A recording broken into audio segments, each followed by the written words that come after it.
माझा personal number नाहीये, Aamir sir कडे आहे माझा पर्सनल नंबर. काय आहे सरचा? तुमचा हा नंबर नाही? ऑफिसचा आहे. अच्छा. हा, ते हे पण माझ्यासोबतच असतं नंबर, आणि पण पर्सनलच आहे नंबर पण. का आम्ही आमिर सरांना ह्याच्यावरच बोलले होतो अगोदर.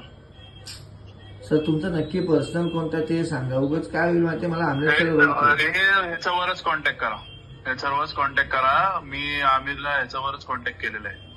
हा का? हो. ठीक आहे, सांगतो मग. चलो. परवा येणार ना? हो.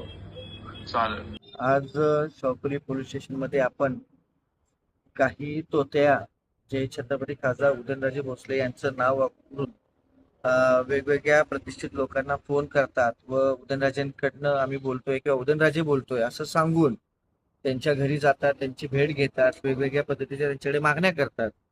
पण लोक, मोठमोठी प्रतिष्ठित लोक जी असतात, जसे की आता हा जो प्रकार मी आज इथं गुन्हा नोंद केलेला आहे की बॉलिवूडमधील सुपरस्टार आमिर खान यांना मी उदयनराजे भोसले बोलतोय असं सांगून वारंवार मेसेज केले. मी त्यांचा पीए बोलतोय म्हणून अजून एक मेसेज केला, कॉल केले.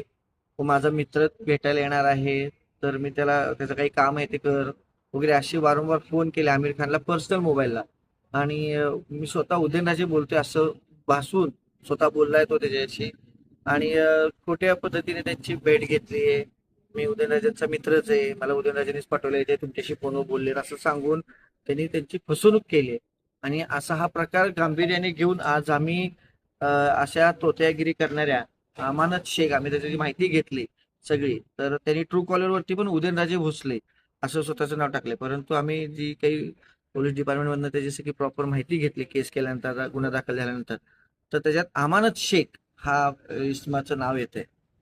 आता तुम्ही जो गुन्हा दाखल केलाय त्याच्यामध्ये जे सिनेसर आमिर खान आहे त्यांना काही मागणी वगैरे काही केले का त्यात भेटीमध्ये, किंवा काय असं काय समोर आले का? त्यांना वारंवार जाऊन त्यांना पर्सनली भेटणे, महाराजांनी मला पाठवले, त्यांच्या काही एनजीओ साठी त्यांना मदत मागणे, अशा काही गोष्टी त्यांनी केलेल्या आहेत. परंतु हा खरोखर खूप गांभीर्याने घेण्याचा विषय आहे की अशा मोठ्या व्यक्तींचं नाव घेऊन ज्या समाजामध्ये ज्यांचं काही अस्तित्व जे आहे ह्याचा फायदा घेऊन लोकांची फसवणूक करण्याचं काम ही अशी तोत्यागिरी करणारे लोक आहेत अमानत शेख सारखे. तर हे चुकीचं आहे.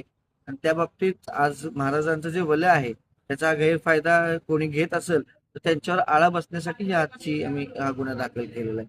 तर कोणी असं करत असेल महाराजांचं खोटं नाव घेऊन किंवा महाराजांच्या नावाने कॉल करून लोकांना फसवत असतील किंवा महाराजांच्या नावाने लोकांना खोट्या पद्धतीने